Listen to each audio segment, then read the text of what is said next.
ఎవడును అదే నాక ఎవడును కీడునకు ప్రతి కీడు ఎవరికైనాను చేయకుండా చూచుకునుడి.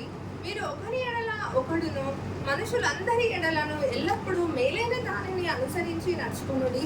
ఎల్లప్పుడూ సంతోషంగా ఉండుడి. ఎడతెగక ప్రార్థన చేయుడి. ప్రతి విషయమందు కృతజ్ఞతాస్తుతులు చెల్లించుడి.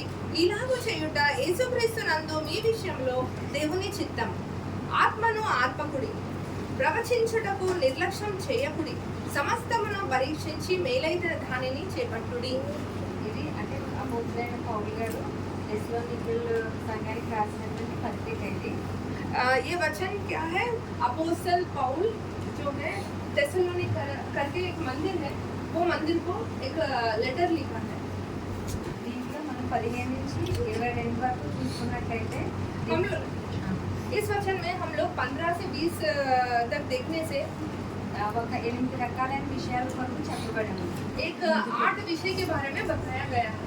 ఆ విధంగా మనం చూసుకున్నట్లయితే మన జీవితంలో చాలా కంపల్సరీగా ఉండేటువంటి హ్యాబిట్స్ అని చెప్పొచ్చు. हमारे ये 8 वचन 8 जिसके बारे में बोला गया है, जो हमारे जीवन में हैबिट्स क्या है, मतलब हैबिट्स जो है उसके बारे में लिखा गया है. ఇటువంటి హ్యాబిట్స్ మన జీవితంలో దినవారీ అలవాటు చేసుకోవాలని దేవుడు ఈ యొక్క మాటల్ని ఈ గ్రంథంలో రాయించారు. ये 20 हैबिट्स जो है वो हम डेली वाइज जो करना है, भगवान की जो जैसे जीना है उसके बारे में लिखा गया है. యాక్చువల్గా ఈ సందేశానికి ఈ సందేశానికి టైటిల్ ఇవ్వచ్చు అనుకుంటే కనుక ये वचन के लिए कुछ टाइटल लिखा गया तो పరిశుద్ధమైన లేదంటే పవిత్రమైన జీవితానికి मतलब परिशुद्ध जीवन मतलब होली जीवन जीने के लिए 8 అలవాట్లుగా మనం చెప్పుకోవచ్చు. 8 तरीका परिशुद्ध जीवन कैसे जीना है उसके लिए 8 तरीका बोला गया है. 8 హ్యాబిట్స్ ఫర్ హోలీ లివింగ్. 8 तरीका जैसे हम जीना है करके लिखा गया है. ఒకసారి అందరూ వాక్యం చూసినట్లయితే ఒక్కొక్కటిగా నేను చెప్తాను, ఒకసారి చూడండి. हम लोग दीदी बताएंगे, एक एक वचन हम देखते जाएंगे. మొదటిగా ఎల్లప్పుడూ సంతోషంగా ఉండండి అని చెప్తాను. पहला चीज क्या है, पहला हैबिट क्या है? हम हमेशा हम लोग संतोष से रहना है. రెండవదిగా ఎడతెగక ప్రార్థన చేయండి. हम हमेशा जरूरी से प्रार्थना करना चाहिए. మూడవదిగా ప్రతి విషయంలోనూ దేవునికి కృతజ్ఞతాస్తుతులు చెల్లించండి. तीसरा है हम हमेशा प्रति विषय में हम लोग भगवान को कृतज्ञता स्तुति थैंक्स गिविंग देना चाहिए. నాలుగవదిగా పరిశుద్ధాత్మను ఆర్పకండి. चारवा चीज है हम लोग होली स्पिरिट जो आत्मा को हम लोग सुखा नहीं देना है, मतलब नींद जैसा डल नहीं करना है. ఐదవదిగా ఏంటంటే ప్రవచనాలు నిర్లక్ష్యం చేయొద్దు. प्रवचनम मतलब प्रवचन जो चीज है उसको निर्लक्ष्य नहीं करना है. ఆరవదిగా ప్రతి దానిని పరీక్షించండి. 6वां चीज ये है सब चीज के लिए हम लोग परीक्षा करना है. ఏడవదిగా మేలైన దానిని చేపట్టండి. 7th चीज है जो भी अच्छा चीज है उसको पकड़ना है. ఎనిమిదవదిగా కీడుకి దూరంగా ఉండండి. 8वां चीज है हम जो भी कीड़ है मतलब जो भी कर्ज है, जो भी बैड थिंग है उससे दूर रहना चाहिए. అయితే ఇవి అన్నీ కూడా మన జీవితంలో కంపల్సరీ ఉండవలసిన హ్యాబిట్స్ గా ఇక్కడ దేవుడు రాయించాడు. ये हमारे जीवन में 8 चीज जो है हम जीवन में जैसे जीना है कैसे जीना है बोल के लिखाया गया है. అయితే దీని నుంచి మనం ఒక 3 గా 4 గాని ఇప్పుడు మనం ధ్యానించుకున్నాం. इस समय हम लोग ये सभी नहीं ध्यान करते हैं, 3-4 चीज ध्यान करते हैं. అయితే ఈ 8 విషయాలు కూడా ఎలా రాయబడిందంటే ప్రెజెంట్ టెన్స్ తో రాయబడింది. ये 8 चीज ऐसे लिखा गया है कि प्रेजेंट टेंस में लिखा गया है. అంటే ఎప్పుడు ఇది ఆన్ గోయింగ్ ప్రాసెస్ లాగా అన్నమాట. ये कभी भी चलते वाला एक कार्यक्रम जैसा होता है. అది ప్రతిరోజు వీటిని మనం కొనసాగించాలని. हर दिन उसको हम कंटिन्यू करना है बोल के. ఎలా అంటే ఒకప్పుడు నాకు ఈ అలవాట్లు ఉండేవి కానీ నేను మానేసానని పాపం గురించి చెప్పుకుంటాం కదండి. ఆ రకంగా కాకుండా ప్రతిరోజు మనం ఎలాగ భోజనం చేస్తాము, నిద్రపోతున్నాం, మనం కొన్ని అలవాట్లు ప్రతిరోజు ఉంటాయి కదా, మనకి అలాగ అలవాటు అయిపోయి ఉంటాయి కదా. కంపల్సరీగా ప్రతిరోజు భోజనం చేయకపోతే మనం ఉండలేము, నిద్రపోకుండా ఉండలేము, మంచినీళ్ళు తాగకుండా ఉండలేము. అటువంటి హ్యాబిట్స్ లాగా ఇవి చెప్పబడి ఉన్నాయి. అంటే ప్రజెంట్ కంటిన్యూస్ టెన్స్ లాగా. तो ये जो हैबिट हम जो सीखना चाहिए वो चलते रहने वाला एक चीज़ जैसा हमारे ज़िंदगी में बनना चाहिए. जैसे कई प्रकार का पाप मैं करता था, अभी मैं बंद कर दिया, वैसा नहीं है. लेकिन जैसा ज़रूरी चीज़ हम हर बार करते हैं जैसा हर दिन हम खाते हैं या नहीं तो हर दिन हम ब्रश करते हैं, वैसा जो चीज़ है वैसा ये ज़रूरी चीज़ होना चाहिए, हर दिन करने वाला चीज़। ఎలాగంటే ఇప్పుడు మనం చెప్పుకోవచ్చు కదా, చాలా ఇప్పుడు ప్రజెంట్ కొన్ని అలవాట్లకి మనం ఎడిక్ట్ అయిపోతున్నాం కదా. ఇప్పుడు కొంతమంది డ్రగ్స్కి ఎడిక్ట్ అవుతున్నారు అంటున్నారు, అలాగే ఫోన్స్కి ఎడిక్ట్ అవుతున్నారు. అలా కొన్ని వ్యతిరేకమైనటువంటి పరిస్థితులకి పద్ధతులకి ఎడిక్ట్ అయిపోయారు అనేటువంటి ఒక మాట ఎక్కువ వినిపిస్తుంది ఈ రోజుల్లోని. तो आजकल हम बहुत सुन रहे हैं कि बहुत सारे लोग एडिक्ट हो गए, वो उसका बीमार हो गए बोल के हम बहुत बार सुन रहे हैं। आजकल ड्रग में या मोबाइल में ऐसा बहुत सारे चीज़ों में बहुत सारे लोग एडिक्ट हो चुके हैं, जिस चीज़ को वो छोड़ नहीं पा रहे। అలాగే హోలీ పీపుల్ అంటే దేవుని నమ్ముకున్న బిడ్డలుగా, పరిశుద్ధ జనాంగంగా ఆ రకమైనటువంటి ఇప్పుడు ఆ వాటి కోసం ఎడిక్షన్ అనేసి అంటారు కదా, ఆ రకంగా ఎడిక్ట్ అయిపోయేలాగా మనం ఈ అలవాటుకి ఎడిక్ట్ అయ్యేలా మనం ఉండాలని దేవుడు కోరుకుంటున్నాడు. तो जैसा गलत चीज़ों में लोग एडिक्ट होते रहते हैं, जब गिर जाते हैं, वैसे ही हम प्रभु का चीज़ों में, प्रभु का कामों में, प्रभु के लिए एडिक्ट हो जाना हमारे लिए ज़्यादा ज़रूरी है। అయితే ఆ రకంగా మనం ఉన్నట్లయితే ఇంకా దేవునికి దగ్గరగా మనం జీవిస్తాము, ఆయన భక్తిలో మనం ఉండాలని ఆయన ఇంకా కోరుకుంటున్నాడు. तो उसी प्रकार हम जब जीवन में जीते हैं तब हम और ज़्यादा नज़दीक प्रभु का पास जाते हैं और प्रभु जैसा हम बन सकते हैं। అందుకే ఈ మాటలు ఆయన ఇక్కడ రాయించారు. इसलिए प्रभु इस बातों को इधर लिखा गया है। వాటిలో మనం చూసినట్లయితే మొదటిగా ఎల్లప్పుడూ సంతోషించండి, तो इसमें जो पहला बात हम देख रहे हैं कि कभी भी आप खुश रहो। Rejoice always. तो इंग्लिश में बोला है कि रिजॉइस ऑलवेज। గలతీ అది తీయొద్దు, గలతీ 5:22 ఆత్మఫలాలుగా రాయబడి ఉన్నాయి కదా. तो गलतियों का किताब में 5 अध्याय 22 उसमें आत्म का फल का बारे में लिखा गया है। దాంట్లో కూడా ఆత్మఫలంగా ఒకటి చెప్పబడింది ఏంటి, సంతోషం. तो उसमें एक आत्मा फल है कि खुश रहना, संतोष रहना, లేదంటే ఆనందం. नहीं तो आनंद रहना भी बोल सकते हैं।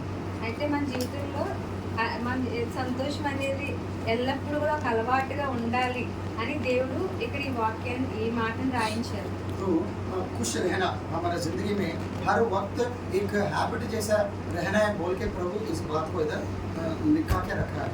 అయితే మన చుట్టూ ఉన్న పరిస్థితులను బట్టి కానీ మనకు కలిగేటువంటి కొన్ని ఇబ్బందులు, ఇరుకులు, పరిస్థితులను బట్టి ఎల్లప్పుడూ మనకి సంతోషం ఉండడం సాధ్యం అంటారా? लेकिन हमारे बीच में जो कुछ भी चीज़ों से हम गुजरते रहते हैं, ये ऐसी स्थिति में यदि क्या हम हर वक्त खुश रहना संभव है क्या? खुश रहना ప్రతి ఒక్కరి కుటుంబంలోనూ ప్రతి ఒక్కరి లైఫ్లోనూ ఆనందం అనేది ఉండదు కదా, ఏదో ఒక సమస్య ఉంటుంది. మన చుట్టూ ఉన్న సమస్యను బట్టి మనం అలా ప్రతి దినం ఆనందంగా ఉండడం అనేది సాధ్యమా? तो हर एक व्यक्ति का ज़िंदगी में या हर एक परिवार में कुछ ना कुछ तकलीफ तो ज़रूर रहता होगा। तो इसकी वजह से क्या हर वक्त हम खुश रहना संभव है क्या?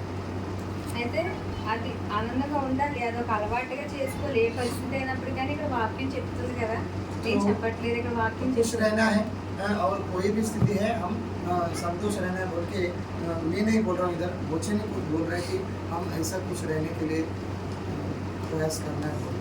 అయితే కొన్ని సమస్యల వల్ల భయము, యాక్చువల్గా భయం కలుగుతుంది, కానీ కొన్ని సమస్యలు సిగ్గు కూడా కలుగుతుందంట.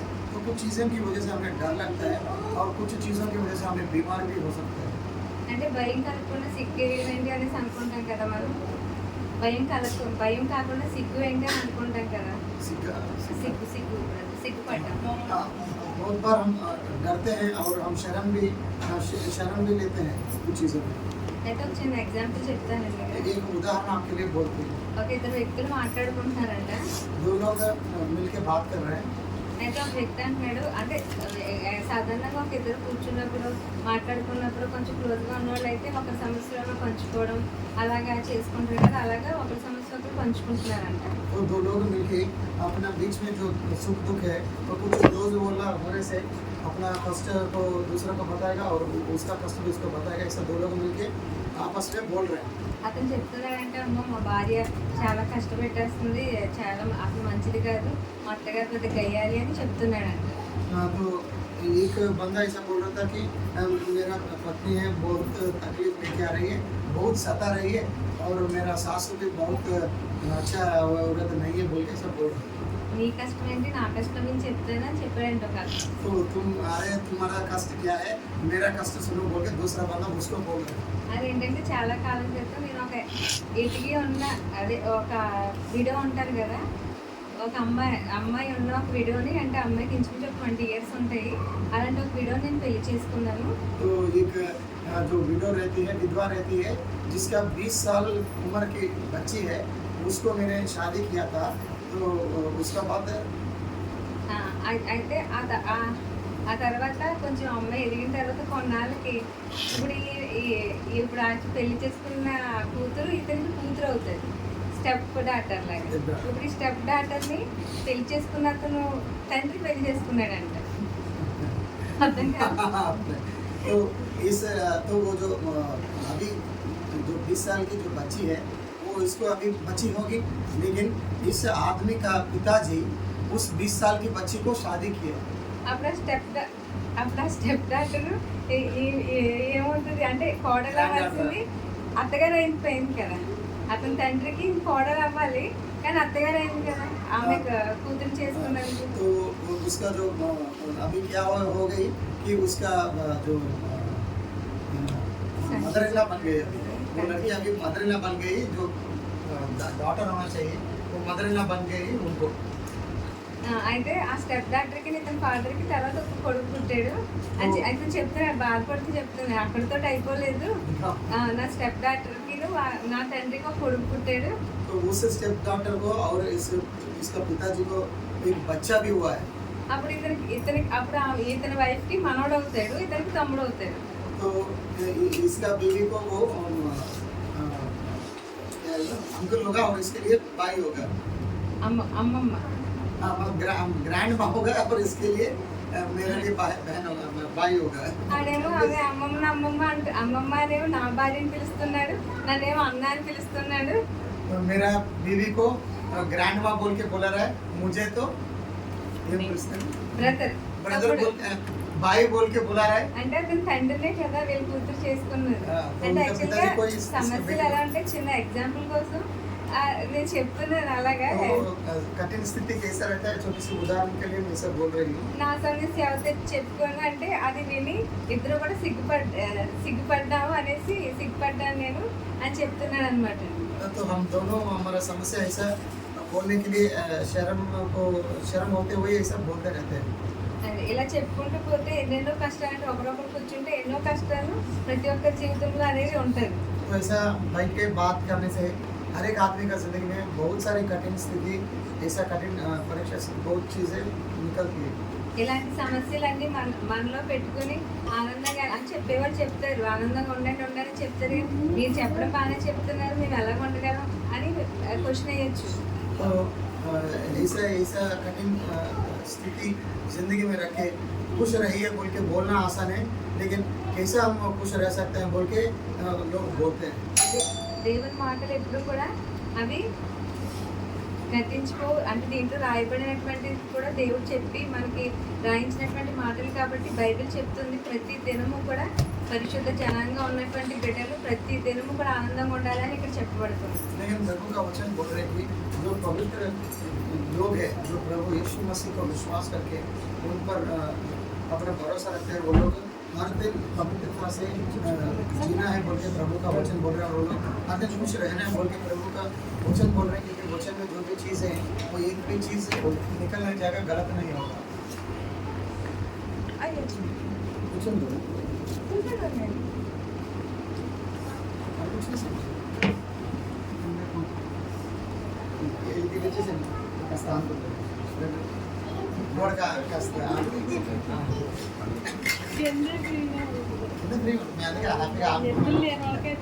హ్యాపీ కింద కూర్చొని హ్యాపీగా ఆడుకొని మంచిగా డ్రెస్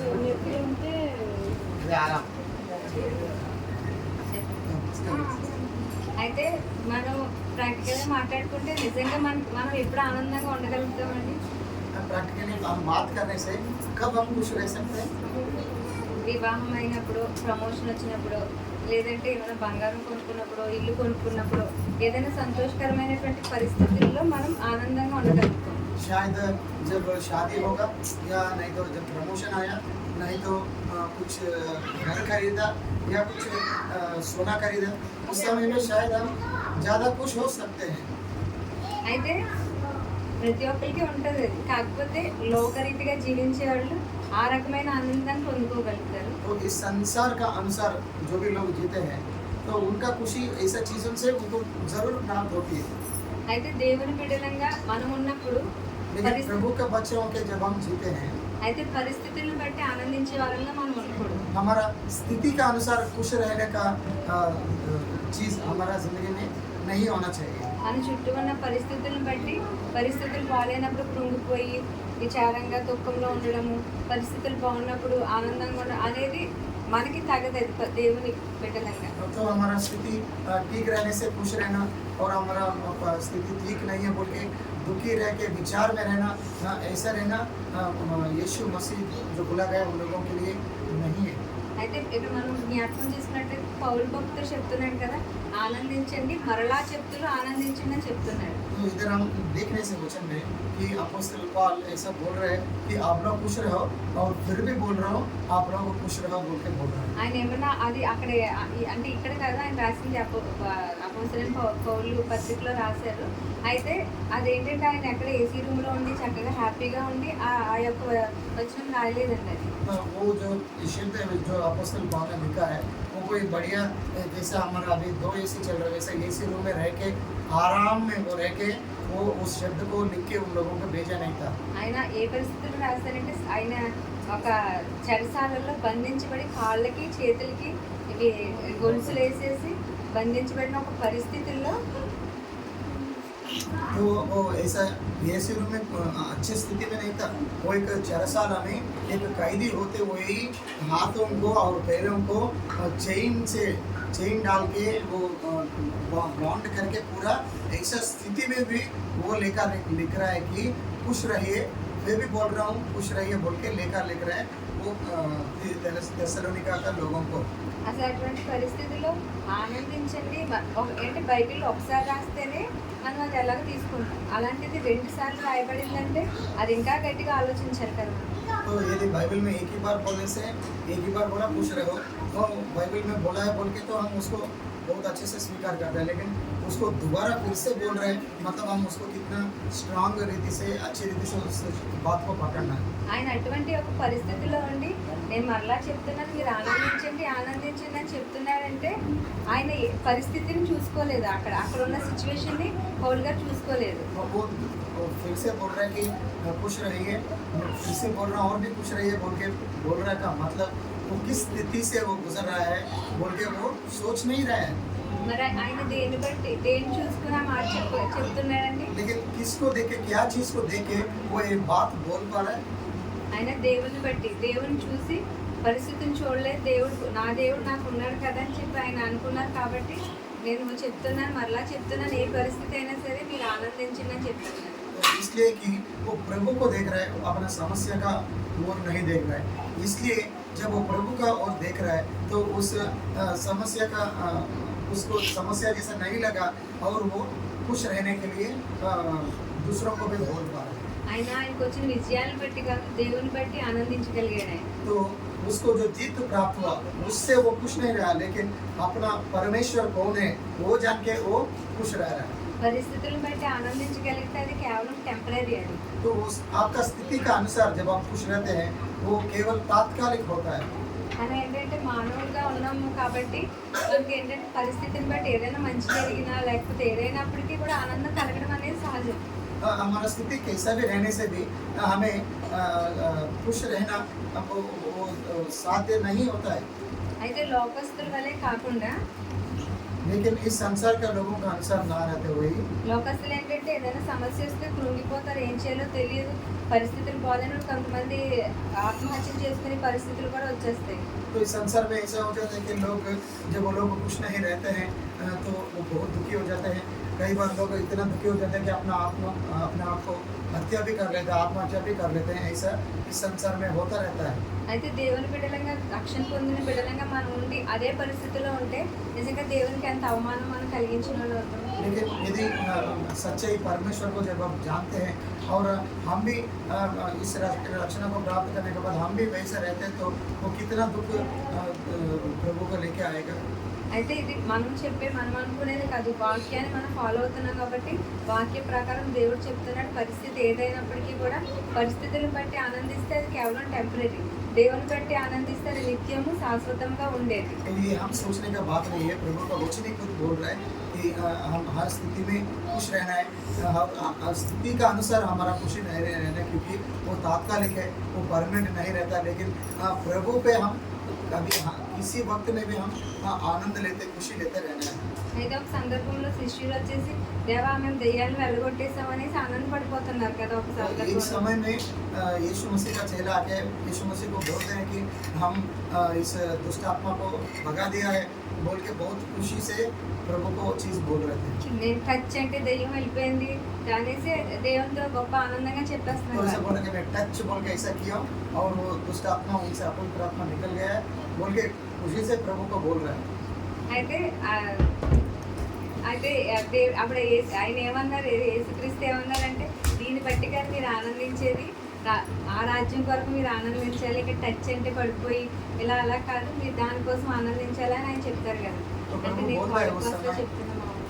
तो यीशु मसीह बोलता है कि अपवित्र आत्मा आपको सुन रहा है बोल के आपका बात सुन के निकल जा रहा है बोल के आपको खुश नहीं रहना, लेकिन आपका नाम स्वर्ग राज में है, आप लोग स्वर्ग राज को प्राप्त कर सकते हैं, इसके लिए खुश रहना बोल के यीशु मसीह अपने चेलों को बोलते हैं। అయితే ఫైనల్గా దీనికోసం చెప్పబడేది ఏంటంటే లోకుల వల్లే, లోకస్తుల వల్లే మనం ఉండకుండా, అన్య బిడ్డల వల్లే కానీ లోకుల వల్లే మనం ఉండకుండా మనం రక్షణ పొందిన బిడ్డలుగా మనం ఎప్పుడు కూడా దేవుని బిడ్డలుగా ఉన్నప్పుడు ఒక ప్రత్యేకించబడిన వారంగా మనం ఉంటాం.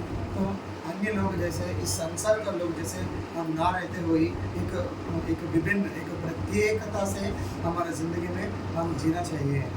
మనం అలా ఉన్నట్లయితే మన జీవితం నిజంగా అన్య బిడ్డలుగా ఒక మాదిరికరంగా కూడా ఉంటారు. तो यदि हम वैसे ज़िंदगी में जी सकते हैं तो अन्य लोग का सामने हमारा ज़िंदगी एक मार्गदर्शक भी हो सकता है। మీరు చూసినట్లయితే ఏ అనారోగ్యం వచ్చో లేదంటే ఏదన్నా మన స్థితి బాగోకో లేదా కష్టమో నష్టమో వచ్చినప్పుడు ఆ టైంలో మనం వాళ్ళ వల్లే కృంగిపోకుండా ఆనందంగా సంతోషంగా మనం దేవుని స్తుతిస్తూ మనం ఉన్నట్లయితే వాళ్ళు వచ్చి మనల్ని అడుగుతారు ఖచ్చితంగా.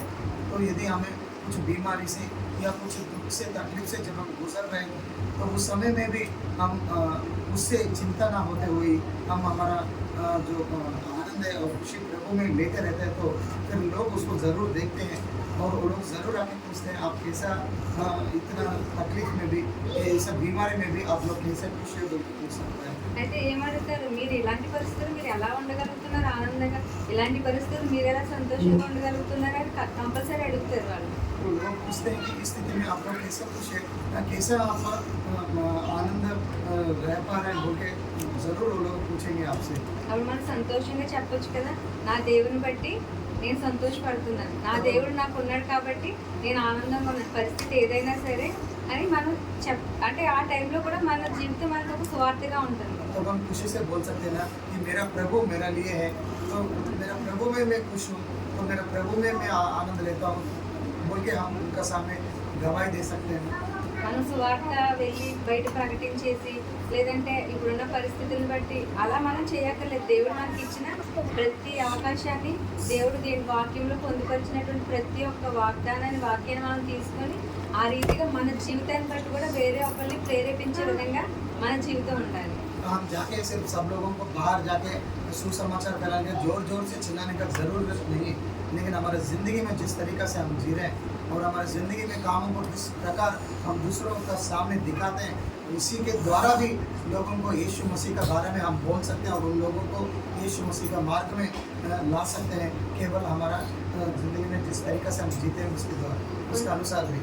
ఇటువంటి పరిస్థితి కొంచెం కష్టం అయినప్పటికీ కూడా ये स्थिति थोड़ा मुश्किल होने से भी అయినప్పటికీ కూడా ఇటువంటి పరిస్థితుల్లో దేవుని బిడ్డలంగా ప్రతి విషయంలోనూ సంతోషిస్తూ ఆయన్ని కనపరిచే రీతిగా మనం ఉండాలి. लेकिन उनका बच्चे होके हम हर स्थिति में उसमें आनंद लेते हुए उसको ऑनर करते हुए हम जीनी चाहिए। రెండవదిగా మనం చూసినట్లయితే दूसरी चीज़ हम देखने से ఎడతెగ 15వ అధ్యాయంలోనే 2వ భాగంలో ఉంటుంది, ఎడతెగక ప్రార్థన చేయండి అని. Pray without ceasing. उसी में बोलता है पहला थिस्सलुनीका 5वीं अध्याय 15 वचन में तीसरे भाग में ऐसा बोलता है कि ఎడతెగక ప్రార్థన చేయండి ప్రే వితౌట్ సీజింగ్ ఏమన్నాడంటే ప్రార్థన చేయండి అన్నాడా, ఎడ తెగక ప్రార్థన చేయండి అన్నాడా? प्रार्थना करिए बोल के बोला है या हर वक्त प्रार्थना करिए बोल के बोला है? ఎడ తెగక ప్రార్థన చేయండి అని చెప్పాడు. हर वक्त प्रार्थना करिए बोल के बोला है। అయితే ప్రతి మన అంటే దేవుని బిడ్డలంగా ప్రతి ఒక్కరు కూడా అనుదినము దేవునితో మాట్లాడుకునేలా ఉండాలి. तो प्रभु का बच्चे होके हम हर दिन प्रभु से बात करने वाला जैसा जीना चाहिए। ఎలాగంటే ఆయన మనకి ఒక తల్లిగా ఉన్నాడు, తండ్రిగా ఉన్నాడు, అలాగే ఆయన మనకు ఒక మంచి స్నేహితుడు, బెస్ట్ ఫ్రెండ్గా కూడా ఉన్నాడు ఆయన. वो हमारा माता जैसा पिता जैसा एक बहुत बेस्ट फ्रेंड अच्छा दोस्त जैसा भी वो हमारे लिए है। చాలా వరకు తల్లిదండ్రులతో కొన్ని షేర్ చేసుకోలేము, మన బంధువులతో కానీ షేర్ చేసుకోలేము, కానీ ఒక బెస్ట్ ఫ్రెండ్ మంచి ఫ్రెండ్ అన్న వాడికి ప్రతిదీ కూడా చెప్పగలిగే స్థితిలో మనం ఉంటాం కదండి. कई बार माता और पिता को हम सब कुछ हमारे बारे में बोल नहीं पाएंगे कुछ चीज़ों को, लेकिन या कोई रिलेशन या पहचान वाला को भी सब कुछ हम बोल नहीं पाएंगे, लेकिन एक अच्छा दोस्त जो बेस्ट फ्रेंड रहता है तो उनसे सब कुछ हम बोल के शेयर कर सकते हैं। ఎందుకంటే నేను అంటే ఏదైనా సరే నేను మాట్లాడుతున్నానంటే నా లైఫ్ ఎక్స్పీరియన్స్ బట్టి కూడా నేను కొన్ని మాటలు చెప్తున్నాను. तो मैं अभी जो कुछ भी बात कर रहा हूँ वो सिर्फ मेरा ज़िंदगी में मेरा एक्सपीरियंस का जीवन का एक्सपीरियंस से भी मैं कुछ बातें आपके सामने बोल रही हूँ। యాజ్ ఏ మదర్గా మా బాబుని కొన్ని విషయాలు నాకు తెలియదు, నాకు చెప్పలేదేంట్రా ఆడికి చెప్పలేదేంట్రా అని అంటా, నా టైంలో నాకు కోపం వస్తుంది. तो जैसा मेरा बच्चा है तो मेरा लड़का है तो वो कुछ चीज़ें दूसरों को बोलता है लेकिन वो मुझे नहीं बोलता है, तो जब मैं वो सुन लेता हूँ कि वो कुछ हुआ है तो मैं गुस्सा हो जाती हूँ मेरा बेटा का होता है। అదే అలాగా దేవుడు మనకి బెస్ట్ ఫ్రెండ్ అయినట్లయితే यदि प्रभु हमारा बेस्ट फ्रेंड होने से నువ్వు తల ఉంచుకొని ప్రార్థిస్తావు, తలెత్తు ప్రార్థిస్తావు, పడుకుని ప్రార్థిస్తావు, ప్రయాణిస్తూ ప్రార్థిస్తావు, తింటూ ప్రార్థిస్తావు, ఎలాగైనా సరే ఒక పక్కన మన వ్యక్తి ఒక ఫ్రెండ్ మనతో ఉన్నట్లయితే ఎలా మాట్లాడుకుంటామంటే మనం ఆ రీతిగా ఒక మంచి స్నేహితుడిగా ఆయనతో ప్రతిదీ కూడా పంచుకునేలా ఉండాలి మనం. तुम खड़े होकर प्रार्थना करते हो या बैठ के या सोते हुए या किस स्थिति में प्रार्थना करते हो, जैसा एक अच्छा फ्रेंड को तुम्हारे सामने रहने से तुम जैसा संभाषण करते हो वैसा प्रभु से हम बातचीत करना चाहिए प्रार्थना में। అయితే యాక్చువల్గా ఈ ప్రార్థన గురించి ఆల్రెడీ నిన్న చాలా విషయాలు పాస్టర్ గారు చెప్పారు. तो इस प्रार्थना के बारे में पहले ही हमारा पास्टर जी जो दूसरे दिन बहुत चीज़ें बोल चुके हैं। అయితే ఎడతెగని ప్రార్థన చిన్న ఒక 2 ముక్కలు నేను అలాగా చెప్తామంటే దీంట్లో వచ్చింది కాబట్టి నేను మీకు జ్ఞాపకం చేస్తున్నాను.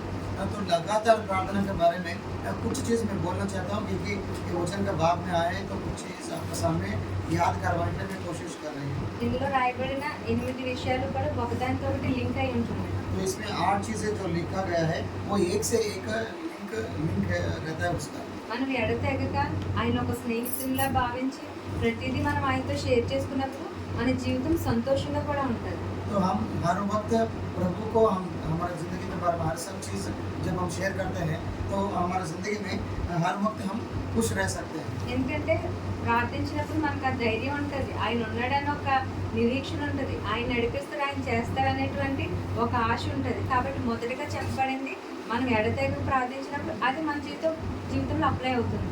तो हम जब प्रार्थना करते हैं हमारे लिए एक विश्वास रहता है, एक कॉन्फिडेंस रहता है कि मेरा प्रभु मेरे लिए कुछ करेगा, तो वो ऐसा पूरा होगा बोल के एक विश्वास हमारी ज़िंदगी में जब रहता है तब हम खुश रह सकते हैं कोई भी स्थिति में। అయితే ఒక చిన్న ఎగ్జాంపుల్ ఏంటంటే ఇక్కడ జాన్ ముల్లర్ అని ఒక అతను ఒక 10,000 అనాథ పిల్లల్ని పోషిస్తున్నాడంట. जॉर्ज मुलर बोल के एक भक्त था, तो वो लगभग 10,000 अनाथ लोगों को उसने पैदा किया था। అయితే అతను మొదట గత జీవితం ఏంటంటే భయంకరమైన వ్యభిచారంలో ఉండేవాడంట. तो उसका पहला जिंदगी था कि वो भयंकर व्यभिचारी था, దేవుని తెలుసుకొని అలా అనాథ పిల్లల్ని పోషిస్తూ దేవుని వైపు నడిపిస్తున్నాడు. लेकिन जब यीशु मसीह को स्वीकार किया बहुत सारे उसका ज़िंदगी बदल के बहुत सारे अनाथ बच्चों को वो अपना पास रखे उनको पोषण कर रहा था। ఒక సందర్భంలో 300 మంది పిల్లలకి అసలు వాళ్ళు పెట్టడానికి ఆ దినానికి ఏమీ లేదంటే ఇతను ఏమీ కూడా చేయడంట. तो एक समय ऐसा था कि 300 बच्चे थे, तो उनको खाना खिलाने के लिए कुछ भी करने के लिए उनका पास कुछ भी नहीं था और वो कुछ भी नहीं करता है उसके लिए उस समय। అయితే ఉంటారు కదా సిబ్బంది ఏమీ లేదని పెట్టడానికి ఈరోజు అంటే అని వాళ్ళు వచ్చి చెప్పినప్పుడు तो उधर जो लोग जो मेस वाले जो सब लोग रहते हैं उनका सहायता करने वाले उस अनाथ शरणालय में, तो वो लोग आके बोलते हैं अभी बच्चों खाने के लिए कुछ भी खाना नहीं बोल के उनको बोलने से అతను ఏమనంటే అందరినీ చక్కగా తయారయ్యి స్నానం చేసి కూర్చోమనండి, వస్తుంది అదే వస్తుంది అన్నాడంట. तो वो बोलते हैं कि बच्चों को सबको अच्छे से नहा के खाने के लिए जाकर मेस में बैठने के लिए बोल दो, खाना अपने आप आ जाएगा बोल के बोलता है। అయితే అతను చెప్తాను కదా ఇప్పుడు ఎడతెగకంటే అతను అలాగే నిలబడి కూర్చొని ఏ సందర్భంలో ఒక పక్కన ఒక వ్యక్తి ఉన్నట్టుగా అతనితో మాట్లాడుకోవడం అతను ఎప్పుడు అలాగే చేస్తూ ఉంటాడంట. तो वो ऐसा रहता है ताकि वो खड़े होने से भी बैठने से भी वो ऐसा रहता है कि वो कोई व्यक्ति के साथ कभी भी बात करता है जैसे ही वो हर वक्त ऐसा करता है बोल के लोग बोलते रहते हैं उनके बारे में। అతను అంటాడు ఏంటి దేవా పిల్లలందరూ వచ్చి కూర్చున్న వస్తారు, ఇప్పుడు ఏంటి పరిస్థితి ఎలాగా అనేసి ఏం చేయాలి మరి నీకే అప్పగించుకుంటున్నానని అతను దేవుణ్ణి అడగడం మొదలుపెట్టాడు. तो तब ऐसा बोलता है कि प्रभु ये क्या है, अभी तो बच्चे सब आ रहे हैं खाने के लिए, समय भी हो रहा है, तो अभी क्या करना है आप ही बताए बोल के प्रभु को पूछते हैं। అయితే టక్ టక్ అని డోరు ఎవరో కొట్టారంట. तो उस समय उनका जो घर का जो दरवाजा कोई आके मारा था और पूछ रहा था उसको। ఒక బ్రెడ్ చేసి అతనికి తెలీదు రాత్రి నుంచి అతనికి ఎందుకో నిద్ర పట్టక అలాగా చాలా మొత్తం ఎన్ని కేజీలో కానీ బ్రెడ్ చేసి కొట్టి నాకు దేవుడు ప్రేరేపిస్తున్నాడు మీకు బ్రెడ్ ఇవ్వాలనేసి అతను ఆ బ్రెడ్ అంటే ఫ్రెష్ బ్రెడ్ తీసుకొచ్చి ఇచ్చాడంట. तो वो एक ब्रेड बनाने वाला बेकर उसका वो बंदा को रात भर ठीक से नींद नहीं आता है, तो फिर उसको ऐसा लगा था कि रात भर वो ना सोते हुए बहुत सारे ब्रेड बेक करके अच्छे से वो इनका पास आके उनका मन में प्रेरित होता है कि जॉर्ज मुलर जी का जो शरणालय है उसमें देने के लिए उसको मन आता है बोल तो बात बोलता है। అయితే తింటున్నారు కానీ తాగడానికి ఏం లేదు వాళ్ళకి. तो अभी ब्रेड तो पहुंच गए लेकिन पीने के लिए तो कुछ भी नहीं होगा उनको। మళ్ళీ ఏంటి ప్రభు అనేసి అన్నాడు అలాగా. फिर से प्रभु का सामने वो खड़ा हो गया, प्रभु और क्या करेंगे अभी पिलाने के लिए क्या करेंगे। మళ్ళీ తలుపు కొట్టారు ఎవరు. और फिर कोई आके दूसरा व्यक्ति आके दरवाजे को मारा। ఏంటంటే అతను లోపలికి వచ్చి సార్ ఇక్కడ నాది టైరు అది మిల్క్ వ్యాన్ వెళ్తుంది కదా, అది అక్కడ టైర్ పగిలిపోయి 2 ముక్కలు అయిపోయిందంట అక్కడ. तो जो दूध लेके जो जाने वाला जो गाड़ी था वो उसका टायर पंक्चर होके वो टायर 2 भाग में निकल गया। అయితే అది మళ్ళీ నేను ఇది బాగు చేయించుకుని పట్టుకెళ్ళి వాళ్ళకి ఇవ్వడానికి హాలన్నీ పాడైపోతాయి, ఇక్కడ అనాథ శరణాలయంలో ఉంది కదా, ఇది మీ పిల్లలకి పెట్టేసేయండి అని fresh bread and fresh milk. तो उसके बाद क्या होता है कि अभी तो वो टायर को ठीक करके वो जाके सब लोगों को वो दूध बांटने में इतना टाइम लग जाएगी, कब तक वो दूध खराब हो जाएगा, इसलिए नज़दीक में जो अनाथ शरणालय है तो इनको दिलाने से कम वो बच्चे खा लेंगे बोल के मैं आया हूँ बोल के उन लोगों के पास आके अभी ब्रेड भी मिल गया और दूध भी बच्चों के लिए प्रभु ने दे दिया। అంటే ప్రతి దినము ప్రతి పూట వారికి ఆ రీతిగానే అతను ఏమి చేయరు కానీ అలా దేవుడు ప్రొవైడ్ చేస్తూ ఉంటాడు ఏదో రకంగా. तो वो हर दिन हर वक्त वो जाके कुछ बनाता नहीं, जाके कुछ खरीदता भी नहीं, प्रभु उसको ऐसा दिलाता रहता था उसके लिए कि उस बच्चों को खिलाने के लिए। పరిపూర్ణంగా మన జీవితాన్ని ఆయన చేతిలో పెట్టేసుకుని ప్రతిరోజు అలా ఒక స్నేహితులతో మాట్లాడు ఎడ తెగక అని ఇక్కడ పర్టికులర్గా రాశారు కదా, ఎడ తెగక మనం ప్రార్థించినప్పుడు మన జీవితాల్లో కావచ్చు మన కుటుంబాల్లో కావచ్చు ఎల్లప్పుడూ సంతోషంగా మనం ఉండగలుగుతాం, పరిస్థితులన్నీ కూడా మారిపోతాయి. तो वैसे ही हम हर वक्त प्रभु के साथ हम समय गुजरने से हमारे ज़िंदगी में हमारे स्थितियों और हर सब चीज़ वो प्रभु अच्छी रीति से वो बदल देता है और सब ठीक कर सकते हैं। అలాగే మూడోదిగా చూసుకుంటే కృతజ్ఞతాస్తుతులు చెల్లించుట. और Be तीसरी thankful. चीज़ हम देखने से उसी वचन भाग में कि हर वक्त हम कृतज्ञता स्तुति समर्पण करना है प्रभु को हर चीज़ पे। అయితే ఇది అంటే సంతోషంగా ఉన్నప్పుడు మనం ఎలా ఉండాలో ఈ కృతజ్ఞత అనేది కూడా కొంచెం ఆ రీతిగానే ఉంటుంది. तो जैसा हम खुश रहने जो बात पहले बोला है ना, वैसे ही कृतज्ञता स्तुति करना भी वैसा ही रहती है। సాధారణంగా మనకు మంచి జరిగినప్పుడు సంతోషంగా ఉంటాం, అలాగే మనకి ఏదైనా మన జీవితంలో విజయం పొందుకున్నప్పుడు దేవునికి కృతజ్ఞత చెప్తాం. तो साधारण रीति से हम कभी भी कुछ जीत प्राप्त होने से हम खुश रहते हैं और उस जीत प्राप्त करने के बाद प्रभु को कृतज्ञता स्तुति करते हैं। అదే మన ఏదైనా విజయం పొందుకున్నప్పుడు కూడా మన దేవునికి కృతజ్ఞత చెప్తాం కదండి. ఆ రీతిగా అంటే ఇప్పుడు మనం ఏంటంటే మన జీవితంలో ఒక రోజ్ ఫ్లవర్ పైన ఉన్న ఫ్లవర్ని బట్టి మనం ఆనందపడతాం, దాని కొరకు కృతజ్ఞత చెప్తాం. కానీ దాని కింద ఉన్న ముళ్ళుని బట్టి మనం చాలా విచారం వ్యక్తం చేసుకుంటాం, విచారంగా ఉంటాం. ఏంటి దేవా ఈ ముళ్ళు ఏంటి దేవా, మా పరిస్థితులు ఏంటి దేవా అని అనుకుంటాం కదా. जैसे एक रोज फ्लावर को देखने से वो रोज फ्लावर को देख के लगता है कि प्रभु को कृतज्ञता स्तुति कर सकते हैं, लेकिन उससे जो थॉर्न्स जो निकलता है, जो उसके देख के ये कांटा जो निकलता है उसको देख के ऐसा लगेगा कि ये कांटा क्यों है, ये कांटा से क्या होगा, इतना दुख क्यों है, ये प्रॉब्लम ये कैसा है बोल के वैसा बोलना शुरुआत करते हैं और प्रभु को उसके लिए कृतज्ञता स्तुति कर नहीं पाते हैं। అయితే ఆ ముళ్ళు కూడా మన జీవితంలో కొన్నిసార్లు అది ఆశీర్వాదాలుగా ఉంటాయి.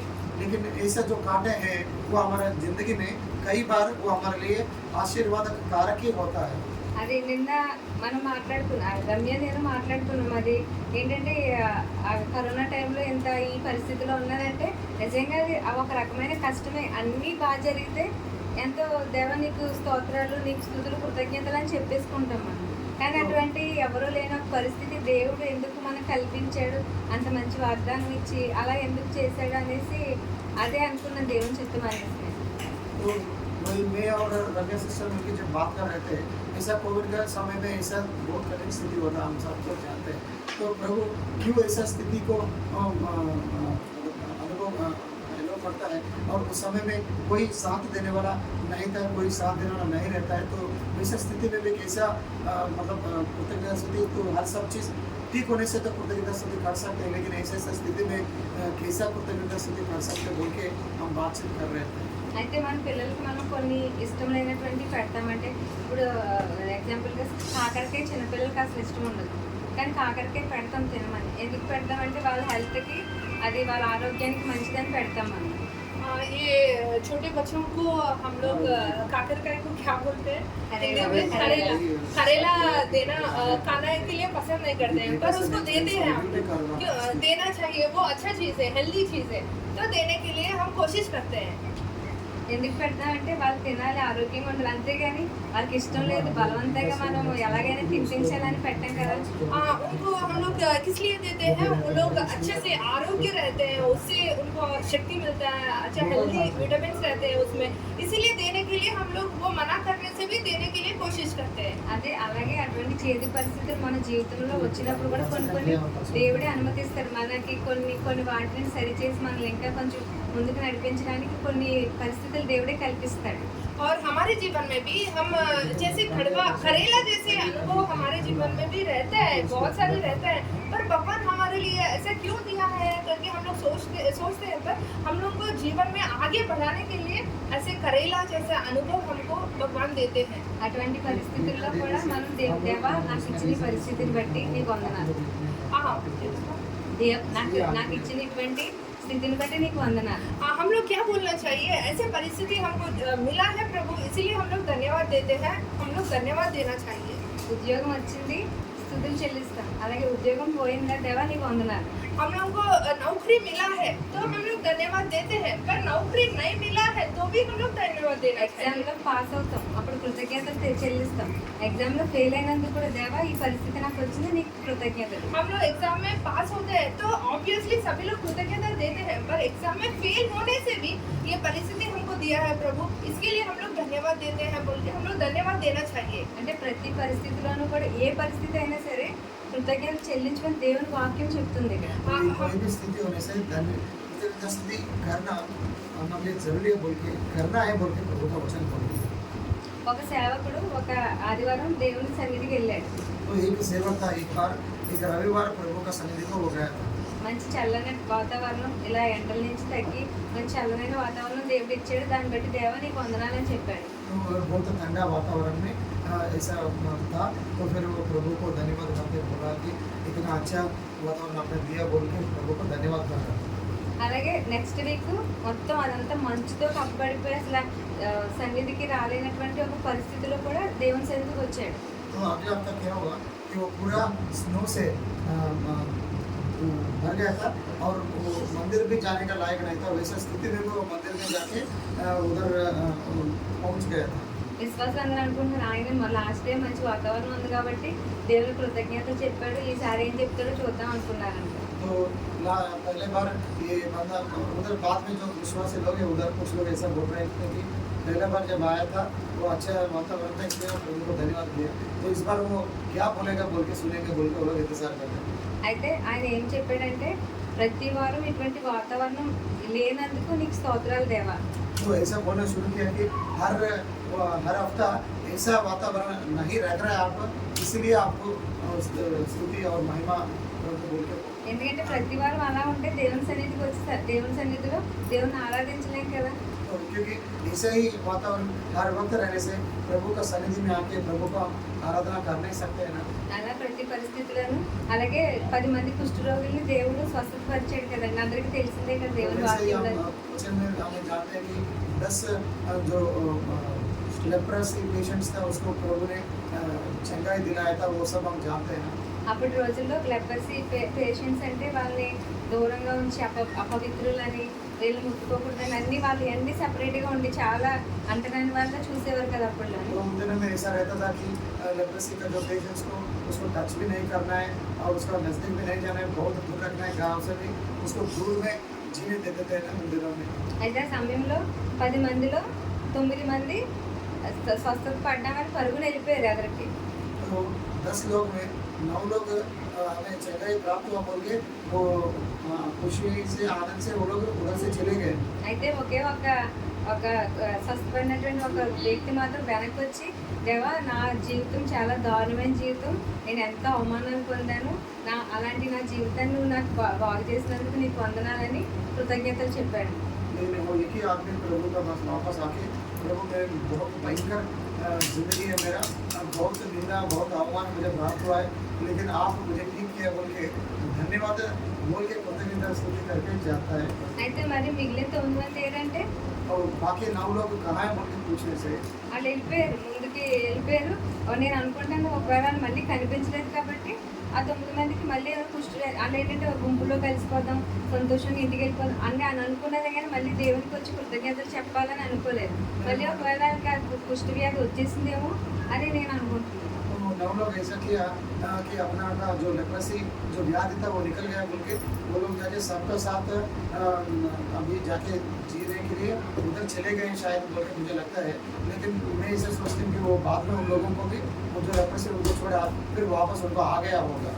అయితే ఈ 10 మందిలోని మనం వాళ్ళతో సరిపోల్చుకుంటే ఆ 9 మందిలాగా ఉంటున్నామా లేదంటే ఆ ఒక్క వ్యక్తిలా ఉన్నామా ఒకసారి మనలో మనం సెల్ఫ్ చెక్ చేసుకోవాలి. तो यदि हम अपने आप को अभी क्रॉस एग्जामिन करना चाहिए, एक बार हम सोचना चाहिए कि हम उस 9 लेप्रोसी पेशेंट्स जैसे वो लोग चंगाई प्राप्त होने के बाद प्रभु का पास आके धन्यवाद बोला नहीं, या नहीं तो वो अकेला आदमी जो चंगाई प्राप्त हुआ बोल के प्रभु का पास आके उसको धन्यवाद करके गया, किस प्रकार का जिंदगी हम जी रहे हैं। మనకున్న దాన్ని బట్టి లేని దాన్ని బట్టి ఇచ్చిన దాన్ని బట్టి ఇవ్వని దాన్ని బట్టి వచ్చిన దాన్ని బట్టి రాని దాన్ని బట్టి ఏదైనా సరే ఏ పరిస్థితి అయినా సరే మనం ఏ రీతిగా సంతోషంగా ఉంటున్నామో ఆ రీతిగానే దేవునికి కృతజ్ఞతలు కూడా చెల్లించాలి. तो यदि हमें हमारे पास जो है हमारे पास जो नहीं है, हमारे पास जो आएगा हमारे पास जो नहीं आएगा, तो जो कुछ भी चीज़ है यदि उस चीज़ के लिए हर सब चीज़ के लिए यदि हमारे ज़िंदगी में प्रभु को धन्यवाद कर रहे हैं और उसका अनुसार हम जी रहे हैं नहीं।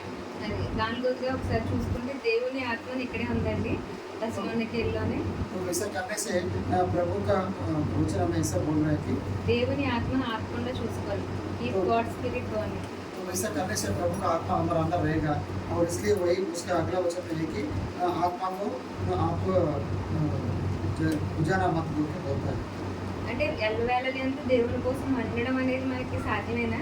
तो हर वक्त प्रभु के लिए जलते रहना वो संभव है क्या? అయితే బైబిల్ ఏం చెప్తుందండి ఇక్కడ? लेकिन वचन क्या बोल रहा है? పరిశుద్ధాత్ముడు మనలో వెలిగించినటువంటి ఆ పరిశుద్ధాత్మ అనేటువంటి మంటని మనం అనునిత్యం వెలిగించుకునే వాళ్ళ ఉండాలి. जो पवित्र आत्मा का जो मंटा हमारा अंदर जो आग हमारा अंदर जो आनंद हुआ है वो हर वक्त हम उसको जलाते रहना है, उसको बुझाना नहीं है। ఎప్పుడైతే ఒక క్రైస్తవ బిడ్డగా రక్షణ పొంది దేవుని ఆత్మతో మనం నింపబడ్డామో तो कभी भी हम एक मसीहा का चेला बन के और उसका आत्मा से जब हम भर जाते हैं, ఆయన పెట్టినటువంటి ఆ యొక్క మంట మనలో ఆ ఫైర్ ఎప్పుడు కూడా రగులుతూనే ఉండాలంట. वो जो आग आत्मा का रूप से जो प्रभु हमारा अंदर रखता है, वो प्रज्वलित होते ही वो रहना चाहिए, जगते ही रहना चाहिए। అయితే ఇక్కడ దేవుని ఆత్మను ఆర్పొద్దు అని ఇక్కడ ఇచ్చారంటే అయితే దేవుని ఆత్మను ఆర్పుతాం అనే కదా అక్కడ. तो इधर ऐसा कह रहे हैं कि आत्मा को आप बुझाना नहीं, मतलब बोल रहे हैं तो कभी हम आत्मा को बुझाते भी हैं, आत्मा का आग जो है हमारा अंदर, అంటే ఆ యొక్క మంట అనేది ఆరిపోతుందని అక్కడ చెప్తున్నట్టు. तो इसका मतलब है कि आत्मा का जो आग है वो कभी बुझा देते हैं बोल के इधर बोल रहे हैं। అందరూ లైఫ్లో ఎక్స్పీరియన్స్ చేసే ఉంటారు. మనం రక్షణ పొందిన వెంటనే ఎంత భక్తిగా ఉంటాం, అసలు ఇంకా మనకు తిరుగులేదు. ప్రార్థన, వాక్యము, అసలు దేవుని సన్నిధికి వెళ్ళడం అసలు ఒక్క రకంగా ఉండదు అనమాట మన యొక్క ఆత్మీయ జీవితం. तो हम सब लोग शायद एक्सपीरियंस किए ही होंगे, जब हम प्रभु यीशु मसीह को स्वीकार करने का तुरंत हमारी ज़िंदगी में ऐसा रहता है कि हर दिन प्रार्थना, वचन पढ़ना, मंदिर जाना, हर वक्त प्रभु का साथ ही हम गुजरते रहते ही वैसे हम ज़िंदगी में जीते हैं। కొన్నాటికి మెల్లమెల్లగా ఆ స్థితి చల్లారిపోతూ ఒక ఫైర్ ఇంజిన్ ఎలాగైతే ఒక ఫైర్ అంటుకుంటే ఫైర్ ఇంజిన్ ఏ రీతిగా వాటర్తో ఆర్పేస్తుందో చల్లనీటితో, అదే రీతిగా మన యొక్క మంటను ఆర్పడానికి పరిస్థితులు అనేవి, అపవాదం అనేది మన చుట్టూ తిరుగుతూ ఆ నీటి వల్ల తిరుగుతూ ఉంటాడు ఆర్పేయడానికి. लेकिन कुछ दिनों के बाद ऐसा हो जाता है कि एक जैसा फायर इंजन का साथ पानी रह के वो आग को पानी बुझाने से जैसा हो जाता है वो आग बुझाता जाता है, वैसे ही हमारा जो आत्मा का आग को बुझाने के लिए हमारा सारी परिस्थितियाँ जो हमारे साथ है और जो अपवादी जो है शैतान, तो वो घूमता रहता है। उसकी वजह से हम क्या हो जाता है कि हमारा जो अंदर जो आग है वो धीरे धीरे से बुझाते वो कम होता जाता है। वो जो पहला जो आत्मा से जिससे हम भरा है। బైబిల్ ఏం చెప్తుందంటే బలిపీఠం ఉన్న బలిపీఠం మీద ఉన్న అగ్ని నిత్యము మండుతూ ఉండాలని బైబిల్ చెప్తుంది. तो प्रभु का वचन बोलता है कि जो बलि का जो पीठ जो रहता है, जो पहले जहाँ जो अपरा जो बलि होता रहता था पुराना नियम का अनुसार, उसमें जो आग है वो हर वक्त जलते ही रहना है, वो कभी भी बुझाना नहीं है उसको। అంటే మన హృదయం అనే బలిపీఠం మీద ఆయన పెట్టినట్టు పరిశుద్ధాత్మ అనేటువంటి ఒక మంట ఎప్పుడు ప్రజ్వలిస్తూ ఉండాలి. तो हमारा मन का अंदर जो पवित्र आत्मा का जो आग प्रभु यीशु मसीह ने जो रखा है वो हर वक्त जलते रहना है, वो प्रज्वल होते रहना चाहिए। అయితే ఆ మంట ఆరకుండా ఉండాలంటే దానికి కిందన కొన్ని కట్టెలు మనం పెట్టాలి. इसलिए वो आग जलते रहना है तो उसका नीचे हम क्या रखना है, कोई भी आग जलते रहना है तो उसका नीचे हम कुछ लकड़ा को रखना चाहिए, जिसकी वजह से वो आग जलता ही रहता है। అయితే నేను ముందు చెప్పాను కదండి దీనికి ఒకదానికొకటి లింక్ అనేసి. तो मैं पहला बोला था ना, पहला वचन से दूसरा वचन को ऐसा एक लिंक है, कनेक्शन है बोल के। అయితే ఒక ఆత్మ అది పరిశుద్ధాత్మ యొక్క మంటను మనం ఆర్పనివ్వకుండా ఉండాలంటే ఎటువంటి కట్టెలు అంటే సంతోషం అనే కట్టెలు. तो पवित्र आत्मा का आग को हमारा अंदर ना बुझाना है तो ये जो लकड़ा जो संतोष से रहना, खुश से रहना बोल के एक लकड़ा, ఎడతెగక ప్రార్థించడం అనే కట్టెలు, हर वक्त प्रार्थना करना बोलने का लकड़ा, ఎల్లప్పుడూ కృతజ్ఞతలు చెల్లించడం అనే కట్టెలు, हर वक्त प्रभु को कृतज्ञता स्तुति धन्यवाद करने का लकड़ा, ऐसा लकड़ा को हम लगा के रहना है। వాటి ద్వారా ఎప్పుడు దేవుని ఆత్మను మండిస్తూ ఉండాలి.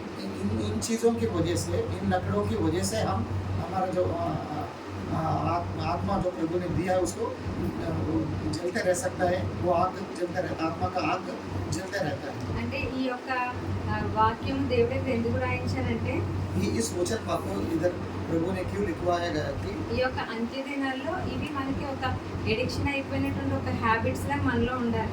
इस अंत दिन में एक एडिक्शन जैसा, एक हैबिट जैसा हमारा होना चाहिए बोल के लिखा गया है। అక్కడ మీరు गमनिంచినట్లయితే ప్రతిదానికి కూడా ఎల్లప్పుడూ అని పెట్టాడు. आप थोड़ा ध्यान से देखने से उधर हर चीज़ के लिए ऐसा लिखा गया, हर वक्त बोल के लिखा गया। అలాగా ప్రతిదీ కూడా ఎల్లప్పుడూ అంటే అప్పుడప్పుడు కాదు, ఎల్లప్పుడూ అని రాయించారు కదా. ఎల్లప్పుడూ అంటే ప్రతిదినము అనునిత్యము ఆయన కోసం వెలిగేటువంటి ఒక మంటలాగా మనం ఉండాలి. तो हर वक्त बोल के उधर लिखा गया है कि हम हर बार कभी भी प्रभु के लिए जलते हुए लोग जैसा हम रहना चाहिए। ఇటువంటి అలవాట్లన్నీ మనలో ఉన్నప్పుడు ऐसे ఆయన ऐसे हैबिट से जब हमारा अंदर रहता है అయితే బయట వాళ్ళు కాదు, ఆ దేవాది దేవుడే సంతోషించి మన గురించి ఆనందించి ఆయనే పిలుస్తాడు పరిశుద్ధ జనాంగం అని. तो बाहर वाले हमें पवित्र लोग बोल के बुलाने की जरूरत नहीं है। प्रभु एक खुद ये मेरा पवित्र लोग है बोल के बुलाता है और हमारे से वजह से वो खुश में रहते हैं। ఇటువంటి హ్యాబిట్స్ అన్నీ కూడా మనం కలిగి ఉండాలి ఇప్పుడు ऐसे हैबिट्स हम सब हम होना चाहिए हमारे में। అంటే ఈ వాక్యం అందరిలోనూ ఫలించాలని దేవుడు तो ऐसे हैबिट से हमारा अंदर होते हुए प्रभु हमें सबको सहायता है। तो इस वचन को हमारे सुनने में आशीर्वाद